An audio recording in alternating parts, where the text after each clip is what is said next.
सिंह बड़े वेग से आकाश की ओर उछला और उसने गिरते समय पंजों की मार से चामर का सर धड़ से अलग कर दिया। ये चामर कोई पक्का ऐसा आदमी है जिसने जंगल में कुछ लकड़ी माफिया, रेत माफिया या कोयला माफिया, लोहा माफिया को चला रखा होगा। तो सिंह ने कहा इसी ने पूरे सब पेड़ काटे, इसी ने घास तक नहीं रहने दी। जब घास नहीं बची तो हिरण नहीं बचे, जब हिरण नहीं बचे तो शेर कहां से बचेगा।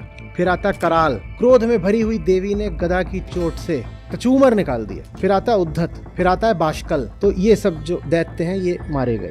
महिषासुर की जो पूरी सेना है उसका संहार चल रहा है। देवी के सामने एक से बढ़कर एक दैत्य आ रहे हैं और देवी किसी को गदा से, किसी को बाण से और किसी को बस घंटे की नाद से धराशायी कर रही है। और कुछ तो ऐसे हैं जो देवी से बस थप्पड़ खाकर ही मर गए। तो महिषासुर कुपित हुआ, बोला मेरी पूरी सेना का संहार हो रहा है। तो उसने भैंसे का रूप लिया। दुर्गा सप्तशती ले रहे हैं। उसका जो मध्यम चरित्र है, दूसरा चरित्र, 3 चरित्र हैं उसमें। तो जो दूसरा उसका चरित्र है वो अध्याय 2, 3, 4 से आता है। इसमें प्रकृति यानी देवी अपने रजोगुणी रूप में प्रकट होती है। ठीक है। यहाँ जो उनका नाम है वो है महालक्ष्मी। महालक्ष्मी। और यहाँ जिस असुर का संहार है उसका नाम है महिषासुर। महिषासुर प्रमुख असुर है। उसके अलावा कम से कम 1 दर्जन नाम और आते हैं, वो सब जो छोटे मोटे थे जिनका वध हुआ। तो जो दूसरा चरित्र है आज हम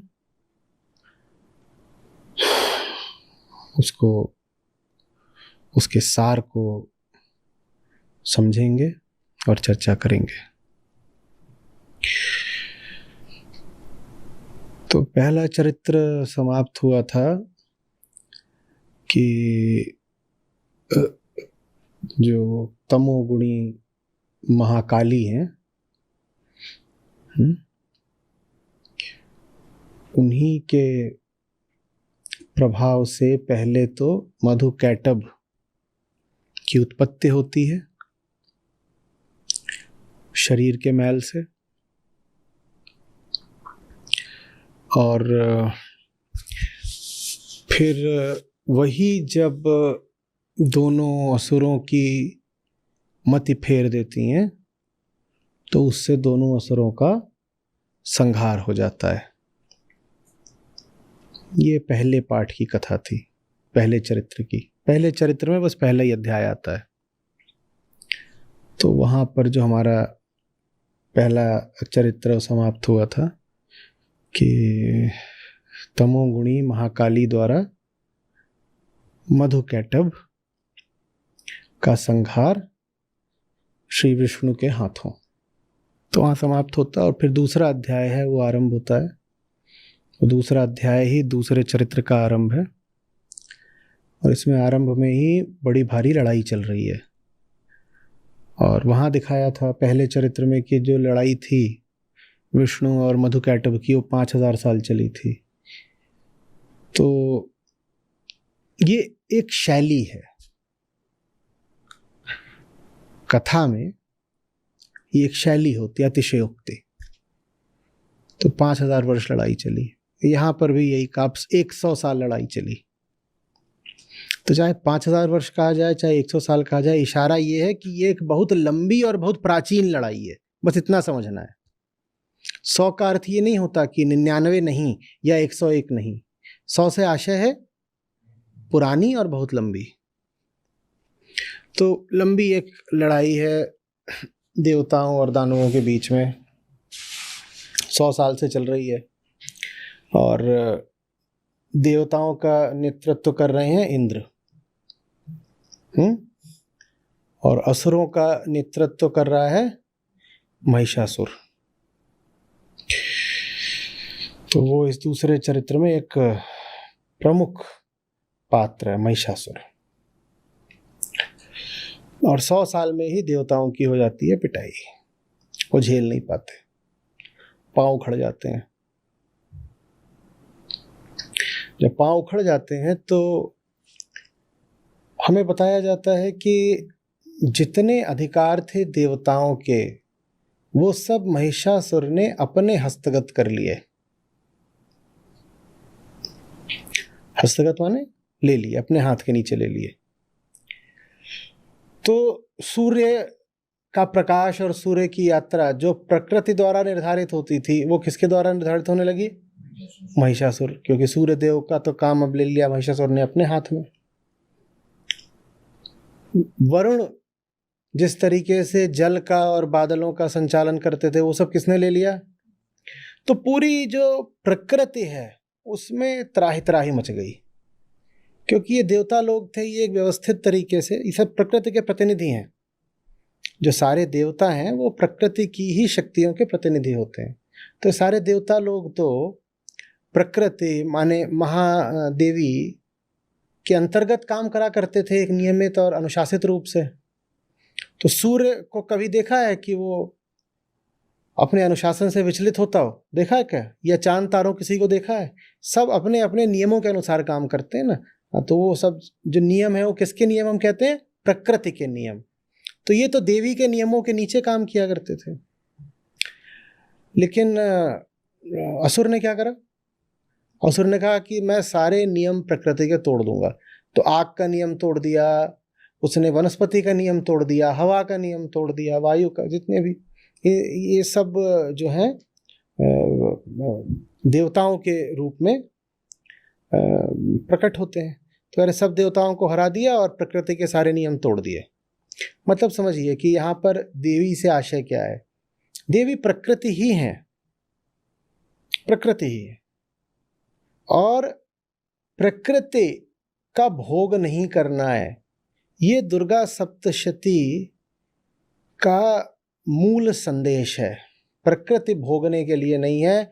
प्रकृति का सम्मान करो, प्रकृति से कोई नहीं जीत सकता। छेड़छाड़ मत करो। चांद तारे ये तुम्हारे उपयोग उपभोग के लिए नहीं बने हैं।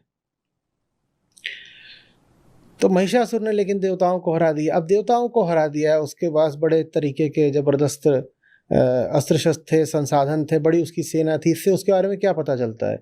कोई वो हल्का आदमी तो रहा नहीं होगा। अब महिषासुर कोई इंसान नहीं है, महिषासुर भी एक प्रतीक भर है, पर वो किस चीज़ का प्रतीक है हम ये समझना चाहते हैं। ऐसा नहीं है कि कोई व्यक्ति है महिषासुर की, था, यहाँ रहता था और फिर वो भैंसा बन जाता था और ऐसा होता था। ये सब तो समझाने के लिए हमें कुछ बातें बोली गई हैं, पर जो बात हमें समझाई जा रही है बड़े महत्व की है। देवताओं को हराया जा सके इसके लिए महिषासुर में क्या सामर्थ्य रही होगी? ज्ञान भी रहा होगा, प्रबंधन की क्षमता भी रही होगी, सैन्य नेतृत्व भी उसका जबरदस्त रहा होगा। इतनी बड़ी उसने सेना खड़ी करी, ये हल्के आदमी की बात है? बोलो। और इतने लंबे समय तक वो देवताओं से संघर्ष कर रहा है, इसके लिए उसमें कई तरीके की क्षमताएं होंगी, साहस होगा, जीवट होगा, बड़ा पुरुषार्थी होगा, बड़ा कर्मठ होगा, और ज्ञानी भी बहुत होगा, क्योंकि देवताओं, सारे देवताओं से एक साथ लोहा ले लिया है, तो ज्ञान के बिना तो ये कर नहीं सकता।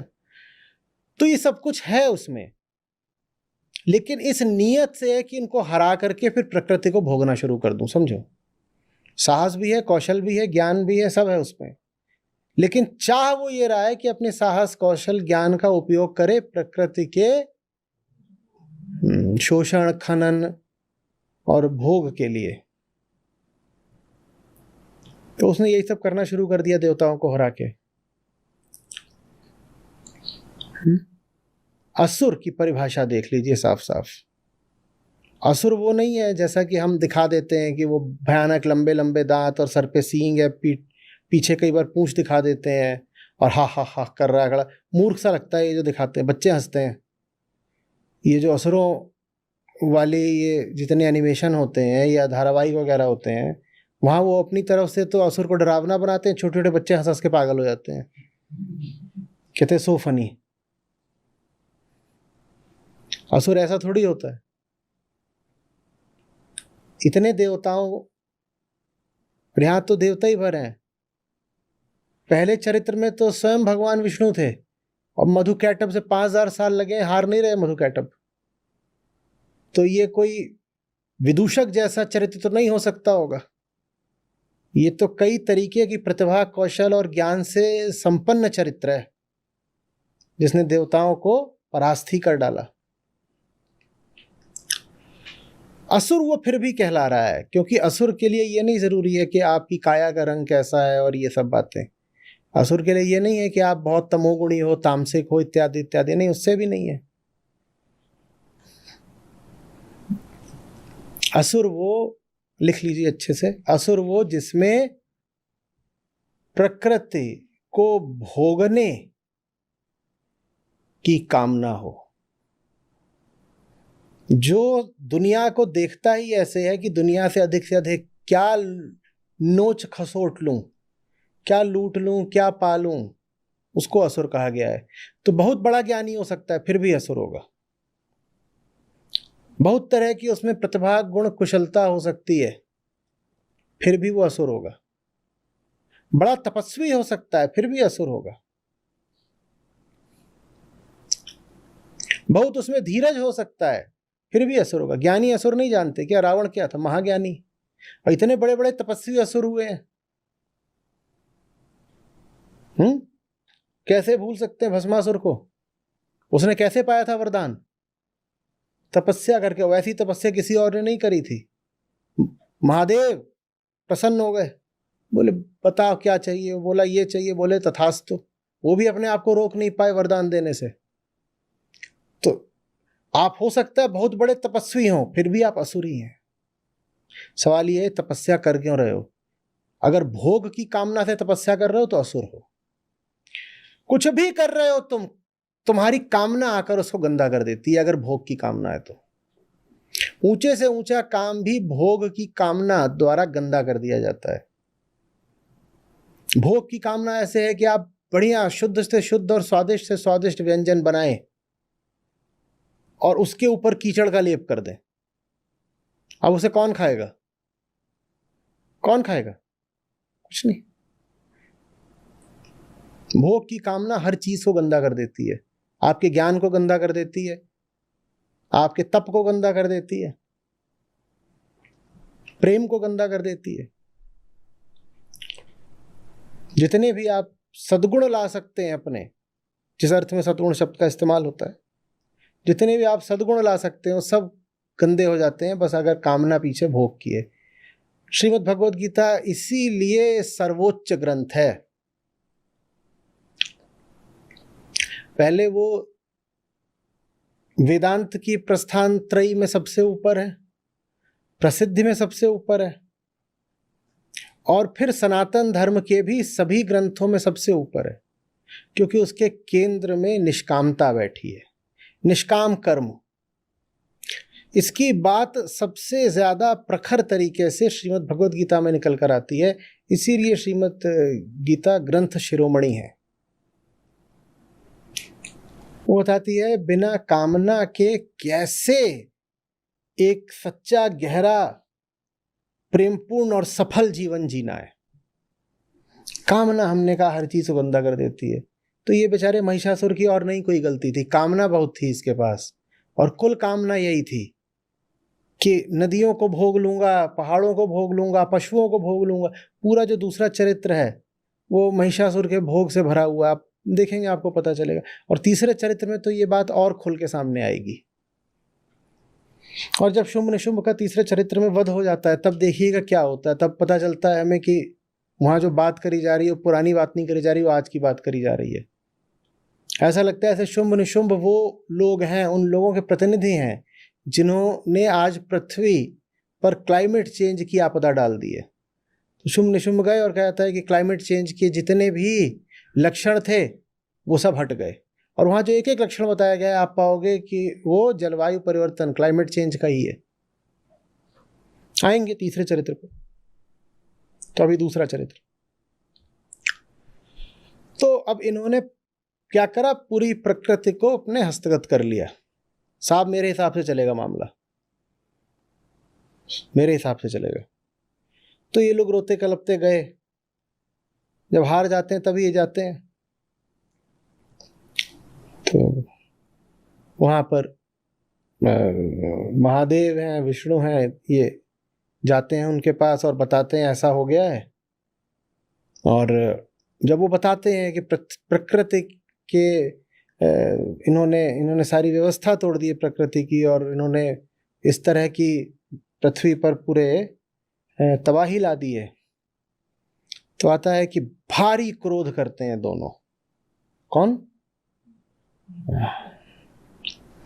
महादेव और श्री विष्णु, ये एकदम कुपित हो जाते हैं। और फिर विष्णु के ही क्रोध से, विष्णु की ही कुपित काया से एक शक्ति उत्पन्न होती है। एक शक्ति उत्पन्न होती है नारी आकार में, और वो पैदा ही बड़े क्रोध के साथ होती है। क्रोध से ही उसकी उत्पत्ति है, और वो स्वयं भी कुपित ही जन्म लेती है, देवी शक्ति। तो जो हम असुरों वाली बात कर रहे थे उसको थोड़ा यहाँ आगे बढ़ाएं तो क्या पता चलता है। हम आमतौर पे मानते हैं तपस्या अच्छी है। आपसे कहा जाए एक तपस्वी है एक क्रोधी है, दोनों में तुरंत आप किसको बोल दोगे? अच्छा, तपस्वी को। पर आप कहोगे क्रोधी होना तो ठीक नहीं, आध्यात्मिक बात नहीं है। दुर्गा सप्तशती हमें कुछ समझा रही है, कह रही है न तपस्या अच्छी है न क्रोध बुरा है। सत्य निष्ठा अच्छी है और असत्य निष्ठा बुरी है। गलत कामना के साथ तपस्या करी तो तपस्या बुरी है। तपस्या न अच्छी है न बुरी है, निर्भर कामना पे करता है। असुर तपस्वी भी हो सकता है पर उसकी कामना खराब है, इसीलिए वो असुर कहलाएगा। और देवी महाक्रोधी हो सकती हैं पर उनका क्रोध प्रकृति की रक्षा के लिए है, तो इसलिए वो देवी कहलाएंगी। न क्रोध बुरा है न तपस्या अच्छी है। अच्छा या बुरा इसका निर्धारण होता है आपकी कामना की दिशा से। सही कामना के लिए क्रोध आ रहा है कोई बात नहीं, और गलत कामना के लिए तपस्या भी कर रहे हो तो बहुत बुरी बात है। देवी का जन्म ही है वो क्रोध से हो रहा, और वो पूरे चरित्र में कुपित ही रहती हैं। और यही नहीं कि दूसरे चरित्र में कुपित हो, तीसरे चरित्र में भी एकदम कुपित है। कुपित है, हत्या कर रही है, कुपित है, हत्या कर मार रही है, इसको मारा उसका मारा, इसका वध किया उसका वध किया। बहुत लोगों ने ये प्रश्न करा है, कह रहे इतना रक्तपात इतनी हिंसा। मैंने कहा तुम हिंसा का अर्थ ही नहीं समझे। हिंसा पर मैंने बहुत बात करी है और किताबों में अपनी बहुत बार हिंसा पर लिखा है, बोला है, वो अध्याय है पूरे पूरे हिंसा पे। आप पहले समझना कि हिंसा का अर्थ क्या होता है। ये हिंसा नहीं है, हिंसा नहीं है। वो तपस्या जो कामना के लिए करी जाए वो बड़ी भारी हिंसा है, और वो क्रोध जो सच्चाई की रक्षा के लिए किया जाए उसमें कोई हिंसा नहीं है, वही अहिंसा है। सत्य की रक्षा के लिए जो कुछ भी करो वो अहिंसा है, और अहंकार को और फैलाने के लिए जो भी कुछ करो वो हिंसा है।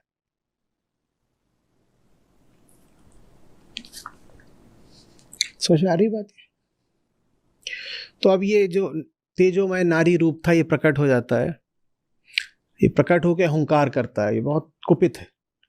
तो ये सब देवता थे, ये जो अपना पराजित होके आए थे, ये सब देवता अपनी अपनी शक्तियां ये उस रूप को प्रदान कर देते हैं।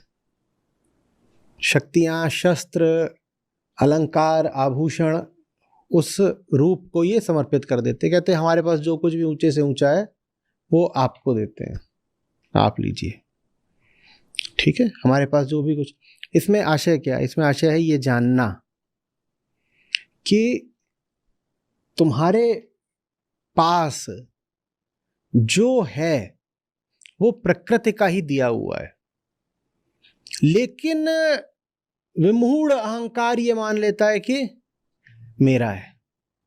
तो सब देवता जो अपनी शक्तियां देवी को अर्पित कर रहे हैं, उससे आशय ये है कि उनको ज्ञान आ गया, थोड़ी अक्ल आ गई। शायद श्रीमद् भगवद गीता पढ़ाए। कौन सा श्लोक है गीता का जहां श्री कृष्ण कहते हैं कि तुम क्यों सोच रहे हो कि ये तुम्हारा, ये तो प्रकृति के 3 गुण हैं, सारे काम प्रकृति कर रही है, प्रकृति माने शक्ति, देवी, सारे काम प्रकृति के, लेकिन तुम्हारा अहंकार यूं ही फूल के कुप्पा हो रहा है, मैंने किया, मैंने पाया, मैंने भोगा, तुम कुछ हो ही नहीं, तुमने क्या किया। तो देवता जो अपना पूरा स्वत्व है वो किसको दे रहे हैं अभी? देवी को दे रहे हैं। लो, तो उससे आशय यही है कि आप ये जान गए कि ये तो मेरा कभी था ही नहीं, और चूंकि मैंने इसको अपना मान रखा था इसीलिए महिषासुर से फिर पिटाई खाई। अहंकार ही हारता है। तो अपना मान के बैठे थे। और देवताओं का तो ऐसे ही है, वो हर दूसरे अध्याय में, पुरानी किताबों में, पुराणों में, वो हर दूसरे अध्याय में अहंकार ग्रस्त हो जाते हैं। जब अहंकार ग्रस्त हो जाते हैं तो उनका क्या होता है, और फिर वो भागे भागे आते हैं, तो कभी यहाँ कभी वहाँ, और फिर उनको कुछ सहायता दी जाती है तो फिर वो अपना पाते हैं वापस सब। तो अब जब उनके साथ अब कुछ गड़बड़ हो गई है तो उनको ये बात समझ में आई कि हम तो यूं ही जबरदस्ती अपने मुंह मियाँ मिट्ठू हो रहे थे, जो जिसका है उसको दे दो, तेरा तुझको सौंपते क्या लागत है मोए। और बहुत सारी बातें हैं। सुख में सुमिरन सब करें, दुख में करें न याद, कहें कबीर तादास की कौन सुने फरियाद। तो चलो दुख में तो याद आ गया, अब दुख में याद आ गया, सत्य याद आ गया, दुख में सत्य याद आ गया कि ये सब हमारा तो था ही नहीं, हमने व्यर्थ ही इस पर अपना अहंकार चढ़ा दिया। तो देवी को अपना सब दे दिया उन्होंने। समझ में आ रही बात? नहीं तो ये चीज़ हम बहुत जगह देखते हैं, टीवी पर देखते हैं और पढ़ लेते हैं, हम सोचते हैं, हमें लगता है कि सचमुच इंद्र ने अपना ये दे दिया, फलाने ने अपना ये शस्त्र दे दिया, और सूर्य ने अपना तेज दे दिया, और इस तरह हम कहते हैं। तो दे दिया माने क्या दे दिया? दे नहीं दिया, जिसका था जान लिया कि उसका है, ऐसे दिया जाता है। देना माने ऐसे थोड़ी होता है कि अपना कुछ निकाल करके दे दिया, निकाल के नहीं दे दिया। झूठ को झूठ मूठ ग्रहण करे हुए थे, जो चीज तुम्हारी नहीं है उसको अपना माने बैठे थे। अब जान गए कि हमारी तो कभी थी ही नहीं, तो एक तरीके से जो पकड़े बैठे थे उसका त्याग कर दिया। इसी को कहते हैं दे देना। तो ऐसे ऐसे उस देवी शक्ति का निर्माण हुआ। निर्माण नहीं कहना चाहिए, निर्माण जड़ वस्तुओं का होता है, उत्पत्ति कह लीजिए, उत्पत्ति भी लेकिन पूरी तरह ठीक नहीं है, प्रादुर्भाव कहना चाहिए। प्रादुर्भाव हुआ या प्राकट्य हुआ, ठीक है। तो अब क्या होता है, अब हम यहां से जाते हैं सीधे रण क्षेत्र पर। तो रण क्षेत्र में क्या हो रहा है, महिषासुर प्रसन्न बैठा हुआ है कि मैं तो जीत गया। और वहां वो प्रसन्न होकर कर क्या रहा है, वो कर रहा है कि पूरे ब्रह्मांड के साथ तबाही। उसने नदियां गंदी कर दी हैं, उसने सूरज चांद तारों ग्रहों नक्षत्रों इनकी सबकी दिशा बदल दी है, उसने पहाड़ तोड़ दिए। और अभी जब युद्ध होगा तो देखिएगा क्या करेगा वो। उसने सागरों में इतनी हलचल मचा दी है, बाप रे, बोलते हैं कि सागरों का स्तर उठ गया है और सागरों ने भूखंडों को लील लिया है। ये कब होता है, सागर का स्तर उठना और सागर जाके भूखंड को खा जाए, ये कब होता है, ये ग्लोबल वार्मिंग में होता है। तो ये सब महिषासुर कर रहा है, ग्लोबल वार्मिंग वाले काम। समझिए महिषासुर कौन है। महिषासुर कोई ऐतिहासिक चरित्र नहीं है कि किसी समय कोई आदमी था जो भैंसा बन जाता था, उसको महिषासुर बोलते थे। हम महिषासुर हैं, जो भी प्रकृति का अनादर करे, छेड़छाड़ करे, भोग भर करे, शोषण करे, वही महिषासुर है। तो महिषासुर यही सब कर रहा था। अब इसमें नाम आएंगे राक्षसों के, और बड़े जबरदस्त नाम है, तो मेरी स्मृति से नहीं बताऊंगा, पढ़ना पड़ेगा। एक से एक नाम है, लिख लीजिए बच्चों को नाम देने के लिए। कई बार आप लोग आजकल चल रहा है कि बच्चों को एकदम अनूठे नाम देने हैं, यूनिक, जो किसी के ना हो। खास तौर पे अगर आप थोड़ा समाज में इज्जत पा गए हैं तो आप अपने बच्चे को राकेश या मोहन नाम तो दे ही नहीं सकते, और बेटी है तो उसको सीता या गीता नाम तो दे ही नहीं सकते, उसका नाम होगा यक्षिका। भले ही उस नाम का बहुत ही कोई भद्दा अर्थ होता हो, पर नाम में ही कूलनेस होनी चाहिए। तो सबसे कूल ये सब नाम है। लिखो, ये देना अपने बच्चों को नाम। बिडाल, कराल, चिकछुर, चामर, ये बड़े जबरदस्त किस्म के राक्षस थे। रख दो बच्चे का नाम। दुर्धुर, दुर्मुख, जिसके मुख से बस गालियां निकलती हैं, उसके लिए क्या नाम है बढ़िया है, दुर्मुख। या गाली काहे बोलो, जिसके मुंह से बस कामना फूटती हो, ये चाहिए वो चाहिए, ये चाहिए वो चाहिए, मम्मा आप वो दिला दो, पापा आप वो दिला दो। ऐसे बच्चे का तो नाम दुर्मुख और कुछ नहीं। तो अब तीसरा अध्याय शुरू हो गया है दूसरे चरित्र का। तो इसमें आया सबसे पहले चिक्षुर। तो चिक्षुर आता है तो देवी मारती है शूल, फट से मर जाता है। अब ये सब दैत्य कौन है? ये सब दैत्य समझ लीजिए कि ये अपना अपना विभाग संभाल रहे होंगे भोग का। किसी को बोला गया होगा कि जाओ वनों को भोग डालो, तो वनों को काट रहा है। किसी को बोल दिया होगा कि जितने जानवरों की खाल उतार लो और उस खाल से हम कुछ अपना सुख, और तो वो अपना खाल उतार रहा है, उन खालों के कपड़े बन रहे होंगे, जो भी हो रहा होगा। तो ये सब इतने सारे सब अपना लगा। फिर आता है एक चामर नाम का, वो हाथी पे बैठ के आया था। तो देवी का सिंह जो है वो बहुत गुस्से में है। देवी का जो सिंह है वो एकदम गुस्से में है और उसके लिए बार बार आता है। और वही बात मुझे बड़ी रोचक लगती है कि देवी का सिंह जो है वो अपना ऐसे ऐसे ऐसे ऐसे सर हिलाता रहता है और उसके जो बाल हैं यहाँ पे, वो बाल ऐसे झूमते रहते हैं।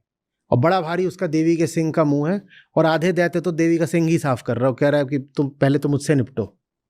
तो ये आया है चामर। अब चामर आता है तो देवी का सिंह उछल के उसके हाथी के ऊपर बैठ जाता है और फिर चामर का वध भी सिंह ही करता है। कहता है देवी को जरूरत ही नहीं, मैं ही काफी हूं। सिंह इसलिए कुपित होगा कि जब जंगल खराब कर दोगे तो विलुप्त तो सिंह ही होता है ना। फिर आप चलाते हो mission tiger, safe tiger, project tiger. जब कुछ छोड़ोगे ही नहीं तो टाइगर भी नहीं बचता है। फिर बाहर से चीते लाते हो और चीते भी मर गए सब। और कहां गए वो शेर भी जो गिर में होते थे? कहां है भारत के? कितने शेर बचे हैं? तो बाकी सब जब मार दोगे तो शेर भी नहीं बचता। तो शेर इसीलिए देवी का सिंह बहुत कुपित है। तो ये चामर तो गया। तो अब ये मैं सीधे उद्धृत कर रहा हूं श्लोक से ही। सिंह बड़े वेग से आकाश की ओर उछला और उसने गिरते समय पंजों की मार से चामर का सर धड़ से अलग कर दिया। ये चामर कोई पक्का ऐसा आदमी है जिसने जंगल में कुछ लकड़ी माफिया, रेत माफिया या कोयला माफिया, लोहा माफिया को चला रखा होगा। तो सिंह ने कहा इसी ने पूरे सब पेड़ काटे, इसी ने घास तक नहीं रहने दी। जब घास नहीं बची तो हिरण नहीं बचे, जब हिरण नहीं बचे तो शेर कहां से बचेगा? समझ में आ रही है बात? फिर आता कराल। कराल तो क्रोध में भरी हुई देवी ने गदा की चोट से कचूमर निकाल दिया। फिर आता है उद्धत। फिर आता है बाष्कल। ये सारे बढ़िया नाम है, एकदम नाम में ही कुछ खनक है। बाष्कल। फिर आते हैं ताम्र और अंधक। उग्रास्य, उग्रवीर्य और महाहनु। अब वो बच्चा है छोटा, उसको बचपन से ही उल्टा पुल्टा सब दिखा दिया है। घर में माँ बाप बैठ के एडल्ट मूवी देखते थे, उसने भी देख लिए। तो ऐसे का नाम रखना है उग्रवीर्य।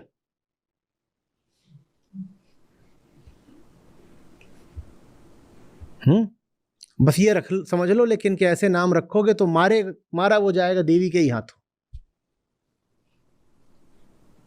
और जो आज उग्रवीर्य है वो कल लुप्त वीर्य बनेगा।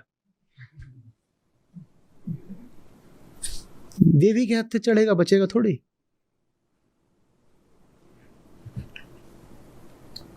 तो ये सब जो दैत्य हैं ये मारे गए। तलवार की चोट से बिडाल के मस्तक को धड़ से काट गिराया और दुर्धर और दुर्मुख इन दोनों को भी अपने बाणों से यमलोक भेज दिया। भोग आपकी शक्ति हर लेता है। उसके बाद जब आपके सामने कोई सत्य का प्रतिनिधि बन के आएगा तो आप किसी भी तरह उसके सामने खड़े हो नहीं पाएंगे। आप उसी दिन तक बचे हुए हैं जिस दिन तक कोई सच्चा आदमी आप का हिसाब करने आपके सामने आया नहीं है। जिस दिन आ गया उस दिन बचोगे नहीं।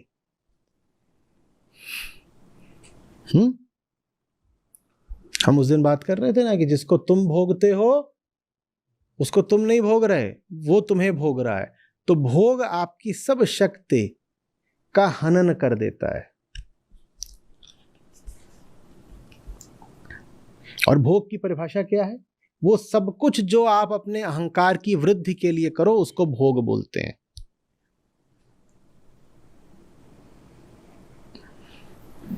वो सब कुछ जो अपने अहंकार की वृद्धि के लिए करो उसको भोग बोलते हैं।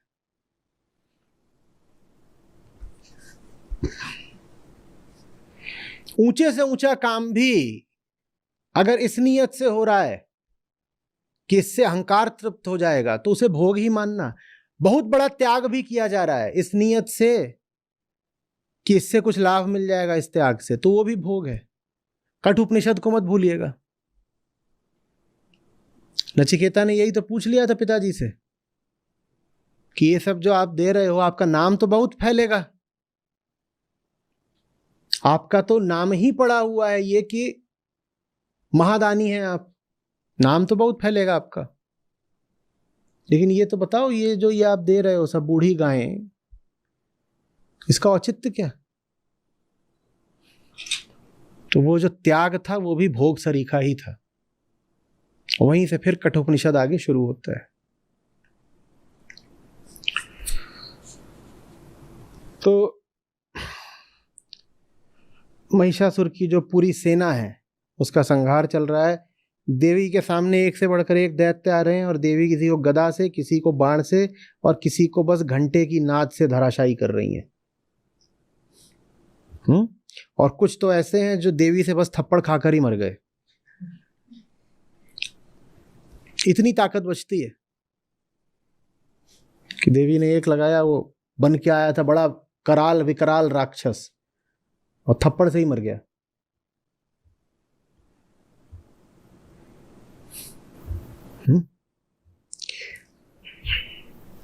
तो महिषासुर कुपित हुआ, बोला मेरी पूरी सेना का संहार हो रहा है।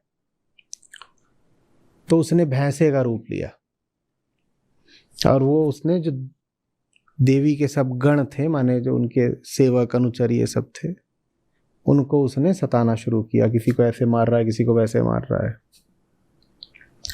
तो क्या कर रहा है, किसी को थूथुन से मार रहा है, किसी को खुरों से मार रहा है, पूंछ घुमा घुमा के मार रहा है सबको, और किसी को सींगों से क्षत विक्षत कर रहा है, किसी को जोर से जाके सर से मार दिया, किसी को आवाज से परेशान किया, किसी को सींग पे उठा के चक्कर घुमा घुमा के मारा, और कितनों को ही तो उसने इतनी जोर से सांस ली कि वो ऐसे मर गए। फुफकारता सा है ना। आपने भैंसे को नहीं देखा होगा, सांड को देखा होगा, फुफकारता है बहुत जोर से, ऐसा लगता है दहाड़ ही रहा हो।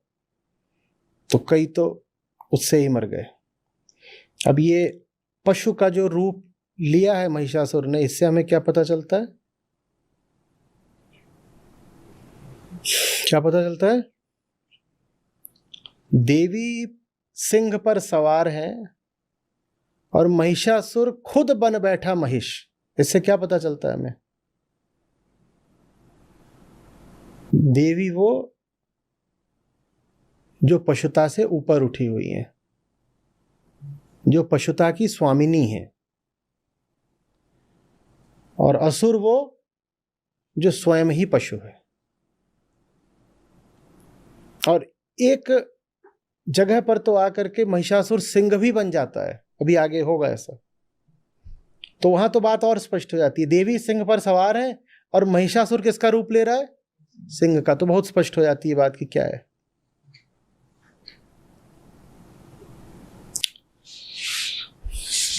तो अब वो भैंसा बन के सिंह को मारने के लिए झपटता है। सिंह को मारने के लिए झपटता है तो क्या करता है? वो धरती को खुरों से खोदने लगा, जिससे पूरी धरती क्षुब्ध हो गई। अब देखो, ये साधारण पशु अगर खुरों से धरती को खोदेगा तो नहीं क्षुब्ध हो जाएंगे। खुरों से धरती को खोदना क्या हुआ?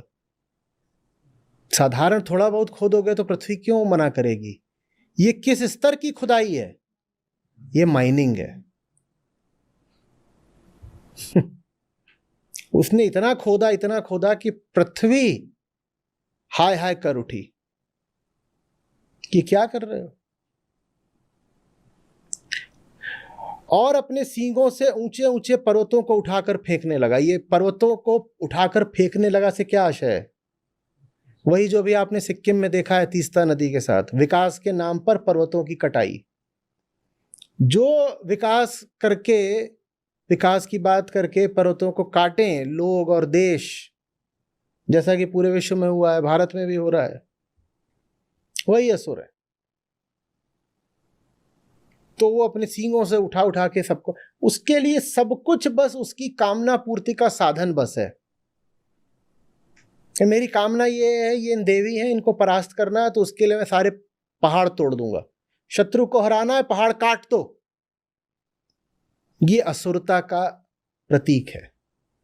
शत्रु को हराना है तो पहाड़ ही काट दो, ये असुरता की निशानी हो गई। शत्रु को हराना है तो नदी बांध दो। भारत के लिए एक जानते हैं खतरा क्या है? ब्रह्मपुत्र चीन में बड़ा लंबा रास्ता तय करके आती है भारत, और चीनियों ने उस पर बना दिए बांध अब, और युद्ध की स्थिति में उन बांधों का दुरुपयोग होगा। कुछ वैसा ही डर पाकिस्तानियों को लगता है। उनकी सिंधु नदी भारत से लद्दाख से होके खूब जाती है, उनको लगता है कि कहीं कुछ गड़बड़ ना कर दें युद्ध की दशा में।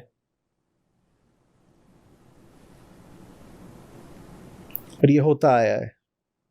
भारत का तो पता नहीं, पर चीन की ओर से पूरी आशंका है कि अगर अपनी कामना पूरी करनी है, जो अपने को दुश्मन लग रहा है उसको हराना है, तो कुछ भी कर लो। पूरी नदी ही भले क्यों ना खराब हो जाए, नदी के सारे जीव क्यों ना मर जाएं, पर कोई बात नहीं, हमें तो जीत मिलेगी ना, हमें तो जीत मिलेगी। कावेरी विवाद चल ही रहा है, वो आप जानते ही हो। बीच बीच में दिल्ली को पानी आने पर भी बहुत चर्चा और बड़ा विवाद होता है, वो भी आप जानते ही हो। मेरे स्वार्थ पूरे होते रहे, उसके लिए नदियों का, जलाशयों का मुझे भोग करना पड़े, दुरुपयोग करना पड़े, कोई बात नहीं, मैं करूंगा।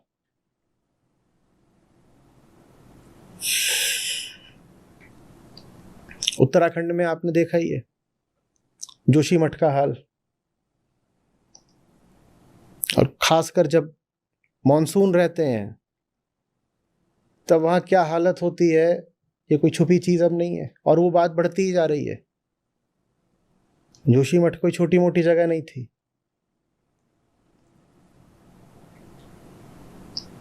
वो जगह नक्शे से ही गायब हो गई। कारण यही, पहाड़ को काटना है, सुरंग बनानी है, रेल ले जानी है, यही सब बात यहां बताई गई है। समझ रहे हो? लेकिन हम इस हर चीज का ट्रिवियलाइजेशन कर देते हैं। इस पर बहुत तरह के वृत्त चित्र, और वृत्त चित्र क्या बोलूंगा मैं, धारावाहिक इत्यादि बने हैं, और उनमें आप देखिएगा तो ऐसे ही दिखाते हैं जैसे सचमुच महिषासुर कोई भैंसा है और उसने अपनी सींग से पहाड़ उठा लिया है। फिर इसीलिए जो बुद्धिजीवी वर्ग है वो धर्म से दूर हो जाता है। वो कहता है हम ये गप और किस्सा कहानी नहीं मानते कि कोई भैंसा ऐसा था जिसने अपनी सींग से पहाड़ उठा लिया। और वो भी भैंसा भैंसा नहीं है असली, वो असुर है। बोले ये हम मानेंगे नहीं। जबकि बात यह है कि ये जो कथा है इसमें बहुत गहरा सार और छुपा हुआ मर्म है।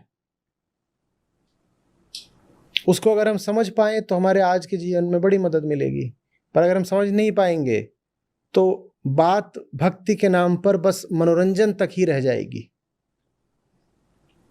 नवदुर्गा प्रत्येक वर्ष आएंगी, चली जाएंगी, और हम उनसे कुछ सीख नहीं पाएंगे, हम देवी को कभी जान नहीं पाएंगे। क्यों? क्योंकि हम कथा की जो प्रतीकात्मकता है उसका उद्घाटन ही नहीं कर पाते। हम प्रतीकों को ही सत्य मान लेते हैं। हम हर चीज को लिटरली ले लेते हैं, उसके शाब्दिक अर्थ पर ही ले लेते हैं, जबकि अर्थ लिटरल नहीं है, सिंबॉलिक है।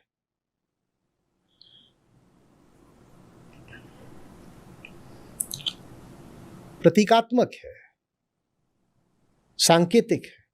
संकेत किधर को करा जा रहा है ये हम कभी समझने की परवाह ही नहीं करते।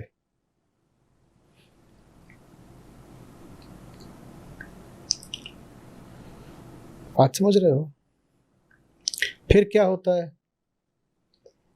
चंडिका फिर महान क्रोध करती हैं। अब क्रोध के विषय में फिर वही बात। देखिए, आप अक्सर पूछते हो कि गुण किसको बोलते, सद्गुण अवगुण किसको। क्रोध तो हमें यही बताया गया है ना कि महाअवगुण है। क्रोध निश्चित रूप से कोई अच्छी बात तो नहीं है, लेकिन हमें वो जो साधारण सामाजिक नैतिकता होती है जो कहती है क्रोध बुरी बात है, दुर्गा सप्तशती हमें उससे आगे की कोई बात समझा रही है। सप्तशती कह रही है जो कुछ भी सत्य के लिए किया जाए ठीक है। प्रकृति में ना सद्गुण होते हैं ना अवगुण होते हैं, प्रकृति में मात्र गुण होते हैं। अगर गुणों को सत्य की सेवा या सत्य की रक्षा के लिए आपने इस्तेमाल किया तो सद्गुण हो गया। कोई भी गुण जो सत्य को समर्पित है वो सद्गुण हो गया। और कोई भी गुण अच्छे से अच्छा और बढ़िया से बढ़िया, ऊंचे से ऊंचा माने जाला वाला गुण भी अगर असत्य को समर्पित है, असत्य के काम आ रहा है, तो वो अवगुण हो गया या दुर्गुण हो गया। यहां क्रोध है, उस क्रोध को सद्गुण ही मानना है। वैसे भी जो मध्यम चरित्र है जिसकी आज चर्चा हो रही है, उसमें देवी अपने रजोगुणी रूप में है और क्रोध रजोगुण में आता है। 3 गुण हैं जो सबके पास होते हैं। इन तीनों गुणों को उसको समर्पित कर दो जो गुणातीत है। लिख लीजिए सूत्र, सतरज तम है और वो सबके पास होंगे। यहां कोई नहीं दूध का धुला। ऐसे तो मुहावरा भी बदल देना चाहिए, दूध का धुला हो भी कोई क्यों। दूध हटाओ सारे मुहावरों से। ये दूध का दूध पानी का पानी नहीं चलेगा, कुछ और कर लो उसको।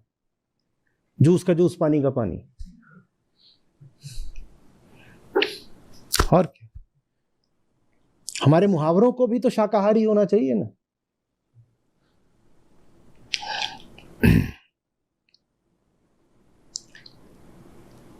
तो सतरज तम है और आप सब, आपके पास तीनों ही। कोई नहीं होगा जिसके पास सिर्फ तामसिकता हो या सिर्फ राजसिकता हो, ऐसा कोई नहीं मिलेगा। कोई कह दे बहुत कि मैं बड़ा सात्विक आदमी हूं, उसमें भी रज और तम होंगे, थोड़े कम ज्यादा हो सकते हैं, होंगे, सब होंगे। इन तीनों को समर्पित कर दो गुणातीत को। और गुणातीत जो होता है उसी को सत्य, साक्षी, तुरीय, आत्मा, ब्रह्म बोलते हैं। और मुक्ति इसी का नाम है। मुक्ति का ये मतलब नहीं कि अब आपके पास कोई गुण नहीं बचेगा, कि मेरे पास पहले तमोगुण बहुत था लेकिन जब से मैंने फलाने गुरुजी की सेवा करी है तब से मेरा तमोगुण समाप्त हो। ऐसा कुछ नहीं होता। वो सब कुछ आपके डीएनए में बैठा है, कहां से समाप्त हो जाएगा। मुक्ति का अर्थ है सब गुणों को गुणातीत सत्य को समर्पित कर देना। इसको ही मुक्ति कहते हैं। यही गुणों से मुक्ति हुई। गुणों से मुक्ति ये नहीं है कि मेरे गुण समाप्त हो गए, कि मुझ में, गुण को ही विकार भी बोलते हैं, कि मेरे सब गुण समाप्त हो गए, ऐसा नहीं होता। मेरे सब गुण समर्पित हो गए। समाप्ति नहीं, समर्पण लिखो। कोई चीज समाप्त नहीं होने वाली। जब तक आपका शरीर है तब तक ये सब चलेगा। क्रोध भी रहेगा, आंसू रहते हैं, निराशा रहती है, सब रहती हैं चीजें। इनको सबको समर्पित कर दो। आशा, ममता, जो कुछ भी है आपके पास, लड़ो मत उससे, समर्पित करो उसे।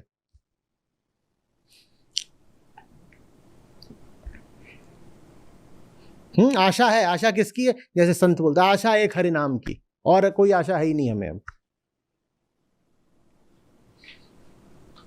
संबंधी बनाने तो एक संबंध बना लेंगे, जाके सर मोर मुकुट मेरो पति सोई, दूसरों न कोई। समर्पित कर दो। जो कुछ है सब रखेंगे, समर्पित करेंगे, लेकिन समर्पण सही जगह होना चाहिए। यही मुक्ति है। समझ में आ रही है बात?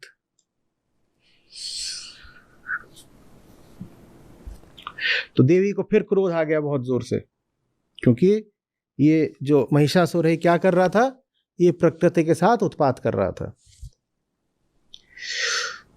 तो उन्होंने इस बार उसको पाश से बांध लिया। जब पाश से बांध लिया तो भैंसे से शेर बन गया। जब शेर बन गया तो बोली तेरा सर ही काटे देती हूं। तो फिर से उसने रूप बदल लिया और अब वो एक पुरुष योद्धा बन गया, जो जो तलवार से लड़ रहा है। ये जो वो रूप बदल रहा है अलग अलग, इससे क्या पता चलता है कि असुरता कोई भी रूप धारण कर सकती है। असुरता कोई भी रूप धारण कर सकती है। आप ये मत सोचिएगा कि वो असुर है तो पशु जैसे ही लगेगा, क्योंकि असुर का संबंध हम पशु से तो बहुत आसानी से लगा लेते हैं। भैंसा है, कुछ और है, अजगर है। खास तौर पर अगर कोई हिंस्र पशु हो, बर्बर पशु हो, तो बहुत आसान होता है उससे असुरता का संबंध बैठा देना, है ना, कि असुर है तो किसके ऊपर होगा। अब भेड़िया है, आप आराम से बोल दोगे ये असुर है। लेकिन अब वो यहाँ एक जवान योद्धा बन गया है महिषासुर, वो भी असुर ही है। असुरता किसी भी रूप में आ सकती है सामने। तो अब ये जब पुरुष था, इसको भी देवी ने फिर कह रहे हैं बाणों की वर्षा करके इसको भी बींध दिया, तो अब वो हाथी बन गया। वो कुछ भी बन सकता है, कुछ भी बन सकता है। माने जो कुछ भी है उसका रूप मत देखो, उसका केंद्र देखो। हाथी हो, शेर हो, इंसान हो, महिष हो, उसका केंद्र देखो। रूप तो कुछ भी हो सकता है, केंद्र देखो, केंद्र। एक शेर वो है जो महिषासुर बन बैठा, और एक शेर वो है जिस पर देवी सवार है। ऊपर ऊपर से तो दोनों शेर एक ही जैसे हैं, केंद्र दोनों का बड़ा अलग है। केंद्र देखो, ऊपर कोई कैसा दिख रहा है नहीं देखना है, केंद्र देखो।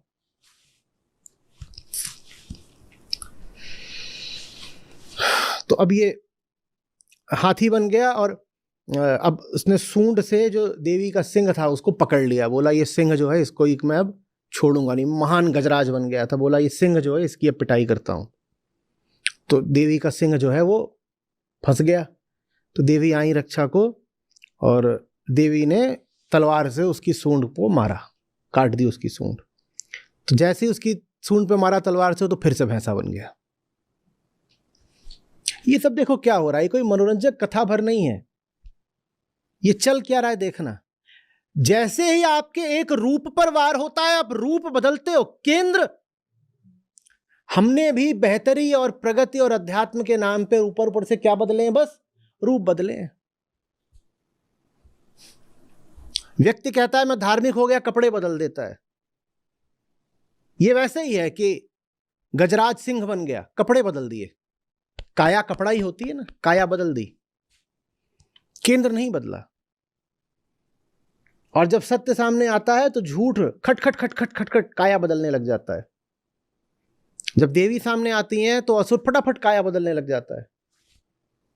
झूठ का यही काम है, सच के सामने पड़ते ही फटाफट वो अपना रंग रोगन, चेहरा कलेवर बदलना शुरू कर देता है, ताकि ऐसा लगे जैसे वो सचमुच ही बदल गया है। वो बदला नहीं है। ये बदलाव तो न बदलने के लिए है।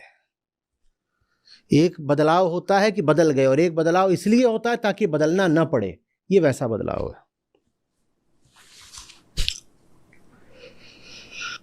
और अब इसने जब भैंसे का रूप लिया तो अब ये पृथ्वी को और ज्यादा परेशान करने लग गया, और पृथ्वी के साथ अब चराचर प्राणियों सहित तीनों लोगों को व्याकुल करने लगा। चर प्राणी, अचर प्राणी, माने जो ये स्थावर हैं, जंगम है, चलते हैं नहीं चलते हैं, हर तरीके के जो, और हर लोक में सब जो लोग रहे सबको दुखी कर दिया। कि सिर्फ किस लिए? अपनी कामना, अपने स्वार्थ पूर्ति है, तो सबको दुखी कर दिया। तो देवी ठहर गई।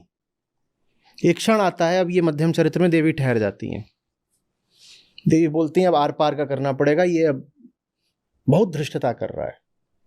और ठहर करके देवी क्या करती हैं, तब क्रोध में भरी हुई जगन माता चंडिका बार बार उत्तम मधु का पान करने और लाल आंखें करके हंसने लगी। जब वो ये करने लगी तो उधर बल और पराक्रम के मद से उन्मत्त हुआ राक्षस गरजने लगा और अपनी सींगों से चंडी के ऊपर पर्वतों को फेंकने लगा।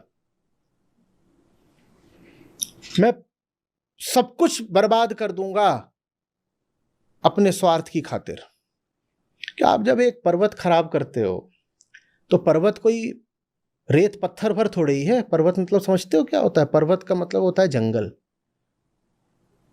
दुनिया भर के बड़े से बड़े जंगल पर्वतों पर पाए जाते हैं, और जो पर्वतों पर पाए जाते हैं वो थोड़े से बचे भी हुए हैं। नहीं तो अमेज़न के जंगलों का देखो क्या हाल है, इंडोनेशिया के जंगलों का देखो क्या हाल है। लेकिन पर्वतों में खासतौर पर ऊंचाइयों पे जो जंगल हैं वो अभी भी अपेक्षाकृत थोड़े बचे हुए हैं। तो पर्वत तोड़ने का मतलब समझो। और हमने पर्वतों के साथ बहुत नाइंसाफी करी है ना। शिमला का हाल देखो, सिक्किम का हाल देखो, उत्तर पूर्व अभी हमारा थोड़ा बचा हुआ है क्योंकि वहां हम उतना पर्यटन करते नहीं, विकास की उतनी हवस अभी उधर पहुंची नहीं। उत्तराखंड का हाल देखो।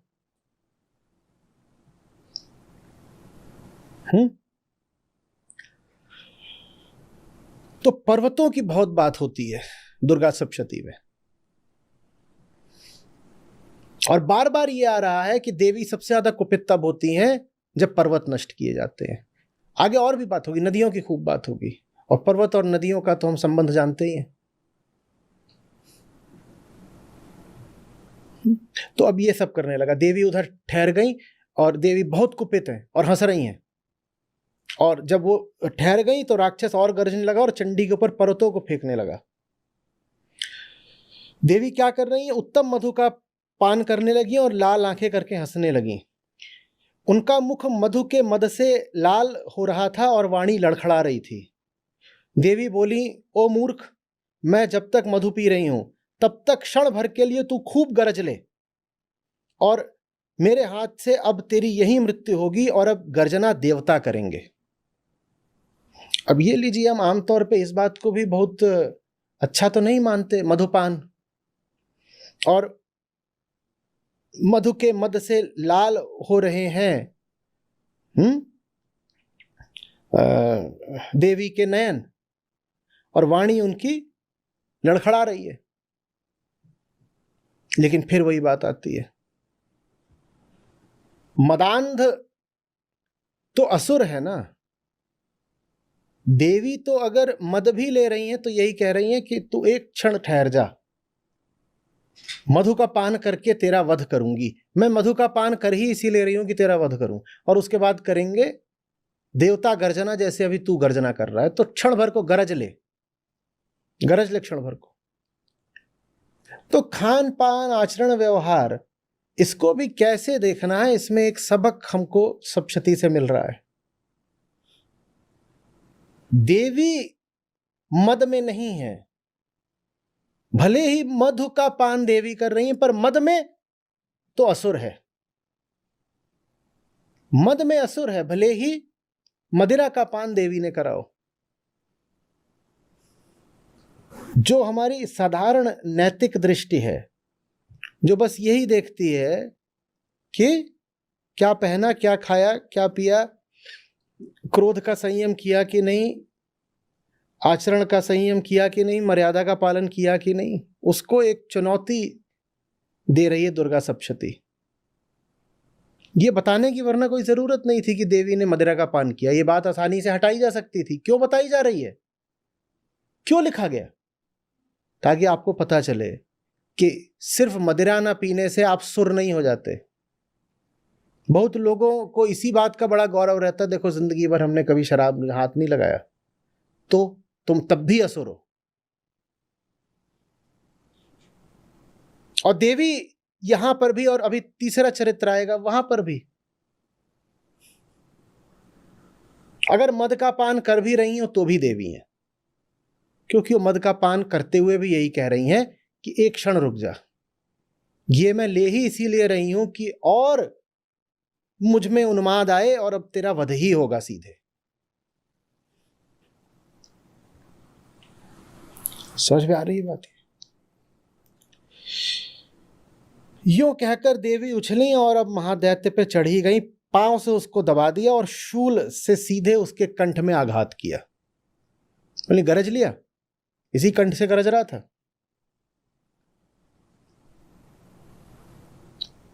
तो महिषासुर अपने मुख से किसी दूसरे रूप में बाहर आने लगा। बोला मैं रूप बदल दूंगा, इस रूप को मार दो, यही तो मेरा काम है। मैं रूपों को मरने देता हूं, स्वयं को नहीं। मुझे मारोगे तो मैं रूप की बलि दे दूंगा, मैं कोई और रूप पकड़ लूंगा। अब आधा निकल ही गया था अपने मुंह से कि कोई और रूप ले लूंगी, देवी ने उसको रोक दिया। वो आधा ही निकला युद्ध करने लगा। बोला हार कहाँ माननी है, अभी भी वो चाहता तो समर्पण कर देता, पर अहंकार की यही बात है, समर्पण नहीं कर सकता। दुख झेल लेगा, कष्ट झेल लेगा, भारी से भारी तकलीफ झेल लेगा, समर्पण नहीं करेगा। महिषासुर मर गया, समर्पण नहीं किया उसने। घोर दुख झेल लिया, समर्पण नहीं किया। नहीं समर्पण किया तो इस बार देवी ने वध ही कर दिया उसका, समाप्त। महिषासुर समाप्त। महिषासुर समाप्त तो सब देवता इधर उधर से देख रहे थे, वो तुरंत कूद के बाहर आ गए और लगे ताली बजाने कि हो गया बढ़िया हो गया, माँ ने बचा लिया। और उसके बाद बहुत लंबी चौड़ी वो देवी की स्तुति करते हैं। बाप रे, समझ लीजिए कि जो मध्यम चरित्र है वो आधा बस जो देवताओं ने फिर माँ की स्तुति करी उसको समर्पित है। वो बोलते हैं आप ऐसी हैं, आप ऐसी हैं, आप ऐसी हैं, आप महान हैं, सब कुछ आपका है, आप ही श्री हैं, आप ही लक्ष्मी हैं, आप ही मनुष्यों के भीतर विवेक बनकर बैठती हैं, आप सब कुछ हैं। तो बहुत लंबी चौड़ी उन्होंने वंदना करी। उसमें से कुछ बातें मैं बता देता हूँ।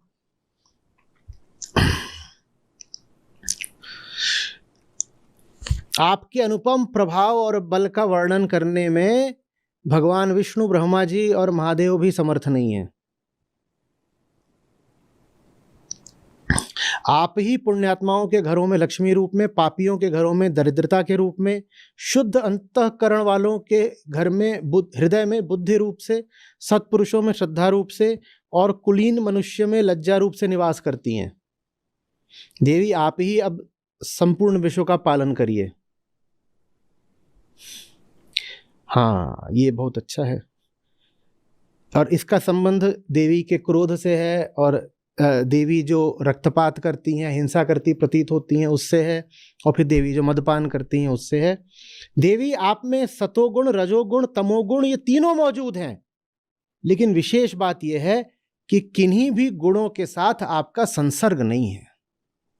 गुण तो तीनों हैं, पर कोई भी गुण आपके केंद्र पर नहीं है। आपके केंद्र पर तो मात्र सत्य है। गुण तीनों मौजूद हैं। ठीक है। भगवान विष्णु और महादेव आदि भी आपका पार नहीं पाते। आप ही सबका आश्रय है। यह जगत आपका अंशभूत है। आप सबकी अधिभूत अव्याकृता परा प्रकृति हैं। संपूर्ण यज्ञों में जिसके उच्चारण से सब तृप्ति लाभ करते हैं वो स्वाहा आप ही हैं। तो आप मोक्ष की प्राप्ति का साधन हैं। आप अचिंत्य महाव्रत स्वरूपा हैं। आप भगवती पराविद्या हैं। मोक्ष की अभिलाषा वाले मुनिजन जिनका अभ्यास करते हैं वो आप ही हैं। आप शब्द स्वरूपा हैं। आप अत्यंत निर्मल ऋग्वेद, यजुर्वेद तथा उद्गीत के मनोहर पदों के पाठ से युक्त सामवेद का आधार हैं। आप देवी हैं, आप त्रयी हैं, आप भगवती हैं। इस विश्व की उत्पत्ति एवं पालन के लिए आप ही वार्ता, खेती और आजीविका के रूप में प्रकट हुई हैं। आप सबकी पीड़ा का नाश करने वाली हैं। जिससे सब शास्त्रों के सार का ज्ञान होता है वह मेधा शक्ति भी आप ही हैं। ये बात तीसरे चरित्र में और आएगी, जब वो पूरा आपके सामने देवी की स्तुति आएगी ना। या देवी सर्वभूतेषु बुद्धि रूपेण संस्थिता, तो वहां पर ये बात और विस्तार में आएगी। दुर्गम भवसागर से पार उतारने वाली नौका रूप दुर्गा देवी भी आप ही हैं। फिर आगे बात जो मोक्ष है, ये सब होते हुए भी आपकी कहीं भी आसक्ति नहीं है। ये महत्वपूर्ण बात। आप इतना कुछ है फिर भी आप इन सब से बिल्कुल भी अस्पर्शित हैं। गुण तीनों हैं, लेकिन तीनों गुणों से आपका कोई स्पर्श नहीं है।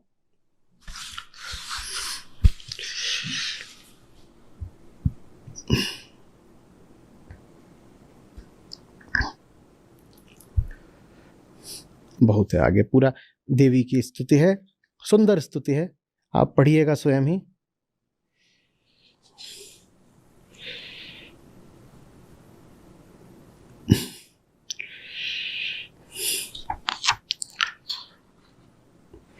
देवताओं ने इतनी स्तुति अपने सुख के काल में कर ली होती तो महिषासुर से हार होती उनकी कभी? अब देखो इतनी स्तुति।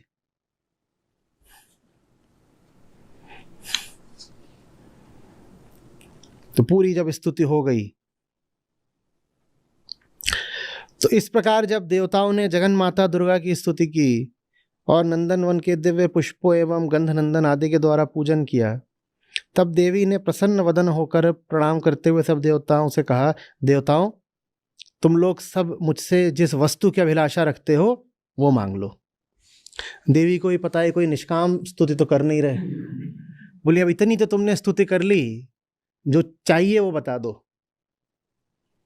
सुनिएगा ध्यान से। देवता इतना बोल गए, देवी बस एक वाक्य बोलती हैं, देवताओं, तुम लोग सब मुझसे जिस वस्तु की कामना रखते हो वो मांग लो।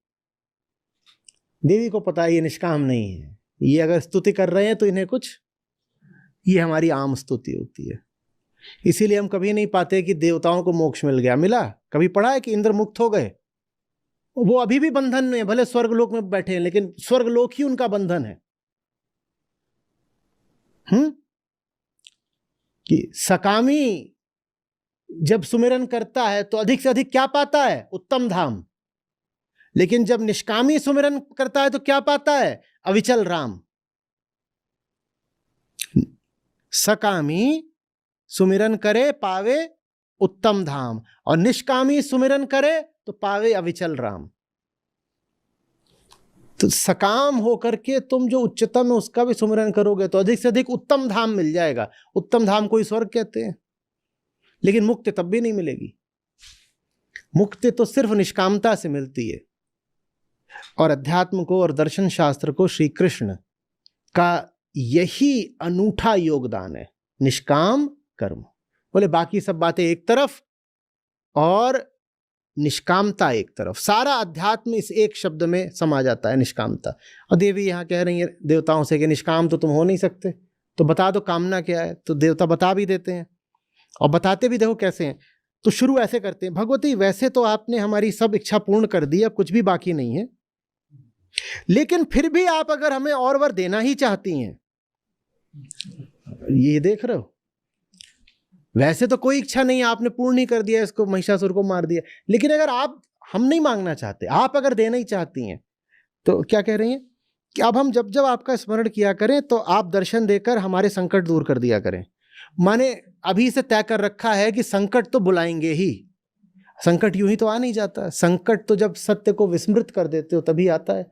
तो देवता कह रहे हैं देखिए अब हम फिर से कुछ गड़बड़ करेंगे, फिर से कोई दूसरा दैत्य आकर के